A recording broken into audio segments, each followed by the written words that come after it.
भारत के संविधान का संशोधन करने वाले विधेयक को पुनर्स्थापित करने की अनुमति दी जाए। महोदय, मैं प्रस्ताव करता हूं कि जम्मू कश्मीर पुनर्गठन अधिनियम 2019 का संशोधन करने वाले विधेयक को पुनर्स्थापित करने की अनुमति दी जाए। महोदय, मैं प्रस्ताव करता हूं कि संघ राज्य क्षेत्र शासन अधिनियम 1963 का संशोधन करने वाले विधेयक को पुनर्स्थापित करने की मंजूरी दी जाए। देश के होम मिनिस्टर अमित शाह ने लोकसभा में हंगामे के बीच 3 बिल पेश किए। ये बिल हैं 130वां संविधान संशोधन बिल 2025, केंद्र शासित प्रदेश संशोधन बिल 2025, जम्मू कश्मीर पुनर्गठन संशोधन बिल 2025। सवाल यह है कि सरकार को यह बिल क्यों लाना पड़ा, इस बिल में क्या प्रावधान है और विपक्ष इसका विरोध क्यों कर रहा है। दरअसल ये बिल मुख्यमंत्री, केंद्रीय मंत्री और राज्यों के मंत्रियों की गिरफ्तारी और उनके इस्तीफे से जुड़ा हुआ है।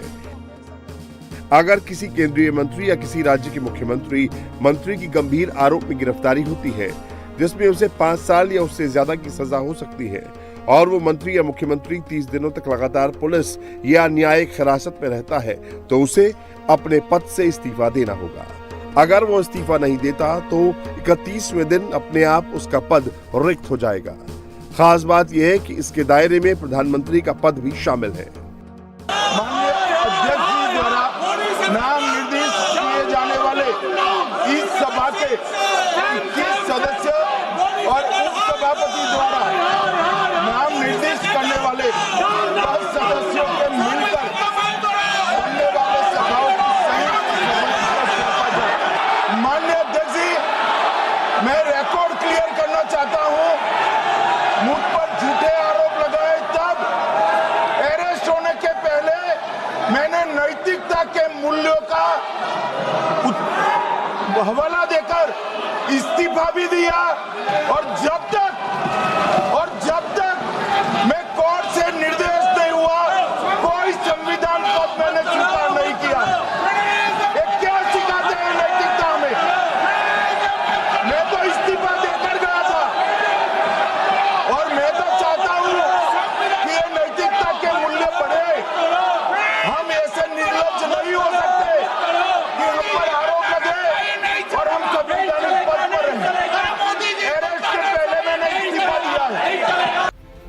देश में अब तक ऐसा कोई कानून नहीं था जिसमें किसी मुख्यमंत्री या मंत्री की गिरफ्तारी के बाद उसे इस्तीफा देने की कानूनी बाध्यता हो।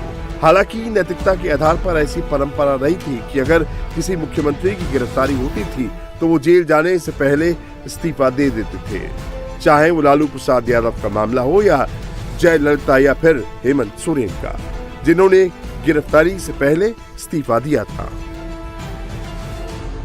25 जुलाई 1997 को जेल जाने से पहले बिहार के तत्कालीन मुख्यमंत्री लालू प्रसाद यादव ने इस्तीफा दिया था। इसके बाद साल 2011 में कर्नाटक के तत्कालीन सीएम बीएस येदियुरप्पा को इस्तीफा देना पड़ा। साल 2014 में भ्रष्टाचार के एक मामले में जेल जाने से पहले तमिलनाडु की तत्कालीन मुख्यमंत्री जयललिता को भी अपना पद छोड़ना पड़ा था। 31 जनवरी 2024 को झारखंड के तत्कालीन मुख्यमंत्री हेमंत सोरेन ने भी गिरफ्तारी से पहले इस्तीफा दे दिया था। लेकिन नैतिकता पर इस्तीफा देने की परंपरा पर पिछले साल तब विराम लगा जब दिल्ली के तत्कालीन मुख्यमंत्री अरविंद केजरीवाल को गिरफ्तार किया गया था। वो जेल चले गए लेकिन इस्तीफा नहीं दिया। 21 मार्च 2024 को मनी लॉन्ड्रिंग के मामले में केजरीवाल की गिरफ्तारी हुई और वो 177 दिनों तक जेल में रहे। 13 सितंबर 2024 को बेल पर वो जेल से बाहर आए, तब तक उन्होंने इस्तीफा नहीं दिया। ठीक ऐसा ही मामला तमिलनाडु में आया, जहां मंत्री वी सेंथिल बालाजी को करप्शन के चार्ज में गिरफ्तार किया गया। सेंथिल 8 महीने तक जेल में रहे, मंत्री बने रहे। ऐसा ही दिल्ली के तत्कालीन डिप्टी सीएम मनीष सिसोदिया और स्वास्थ्य मंत्री सत्येंद्र जैन के मामले में देखा गया, जिन्होंने गिरफ्तारी के बाद इस्तीफा नहीं दिया था। क्योंकि संविधान में मंत्री या मुख्यमंत्री की गिरफ्तारी पर इस्तीफा देने का प्रावधान नहीं है। संविधान बनाते समय संविधान निर्माताओं ने इसे कानूनी बाध्यता नहीं बनाया था, इसे नैतिकता के आधार पर छोड़ दिया था। लेकिन उन्हें क्या पता था कि यही नेता एक दिन नैतिकता की धज्जियां उड़ाएंगे। 130वें संविधान संशोधन बिल का कांग्रेस और तमाम विपक्षी पार्टियां विरोध कर रही हैं, सत्ता के दुरुपयोग का एक और हथियार बता रही हैं। See it as a completely draconian thing. It goes against everything, and to couch it as a measure which is being taken anti-corruption is just to pull a veil across the eyes of the people, because what it basically allows a government to do is to put you don't even have to be convicted. Tomorrow you can put any kind of case on a chief minister and put him in jail for have him arrested for 30 days without even him being convicted, and then he ceases to be chief minister.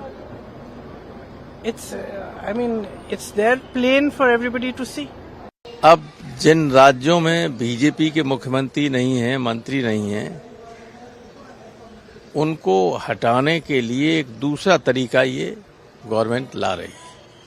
मतलब democratic norms नाम की कोई चीज बची नहीं है, और ये अभी बिल लाने वाले समझ नहीं रहे हैं। जिस दिन जाएंगे दोबारा कभी लौट के नहीं आएंगे।